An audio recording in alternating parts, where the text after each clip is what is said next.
বন্ধুরা আপনারা প্রথমে এই ভিডিওটি দেখেন, তারপরে এই ভিডিওর ফানি কমেন্টগুলো পড়বো। मुझसे मीठी मीठी बातें करके मुझे उल्लू बनाना चाहता है, सड़ा हुआ चूहा कहीं का। এই সময় কম, শুরু করো। কি জানি নড়লো, ফালতু কথা একদম কবি নেই। একটা 1 কেজি। আমি যা দেখছি আপনারা কি তাই দেখছেন? 1 কেজি দেন আফা, শ্যামাই খাইতাম আর কি। तू साला बहुत नीच आदमी रे। सांप को देखा और तेरे को देखा तो पहला सांप को छोड़ के तेरे को मारना पड़ेगा। দিচ্ছে রে দিচ্ছে মায়াবতী দিচ্ছে ও কাকু দিচ্ছে গো মায়াবতী দিচ্ছে ও বাচ্চা দিচ্ছে গো মায়াবতী দিচ্ছে। মায়াবতী জিতছে না, মায়াবতী বাঁচছে। সঠিক বলেছেন, আপনার বুদ্ধি ভালো। দিন শেষে ঘাটতেরাও ভাইরাল, আপনি আর আমি বাদে।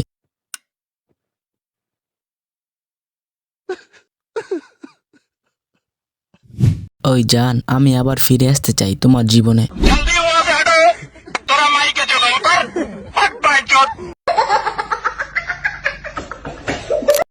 একটার জ্বালায় বাঁচি না, আরেকটা আইছে। कौन है ये लोग?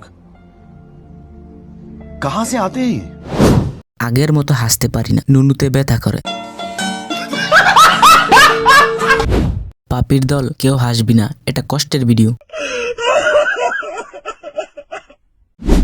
নেক্সট।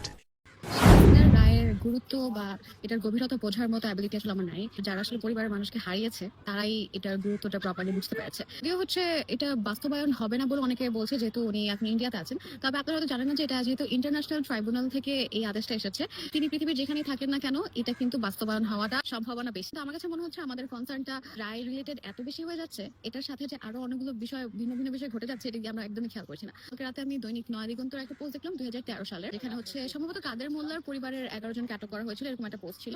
তো ওখানে জামায়াত শিবিরের তৃণমূলের যারা থাকেন কমেন্ট গুলো মানে লিটারালি আমি অবাক হয়ে গেলাম। ক্লেমটা এরকম যে শুধুমাত্র এই জামায়াত যে রাজাকার যাদেরকে ফাঁসি দেওয়া হয়েছিল তাদের কারণে শেখ হাসিনাকে এখন মৃত্যুদণ্ড দেওয়া হয়েছে। আপনি কি কথা কন নাকি অন্য কিছু দেখান?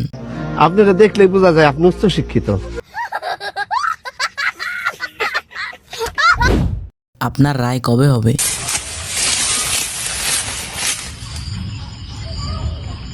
কি বলবো, যাই হোক। আপনার কথা ঠিক, আচ্ছা, আর আপনাকে খুব দারুণ লাগছে। क्या? ये क्या बक रहे हो मादरचोद? মন বড়।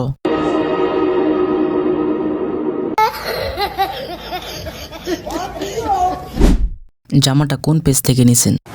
ये बहन जो सारे मिलके हमको पागल बना रहे, मादर चौथ के बच्चे इतने गांड फटी के ये बड़वे।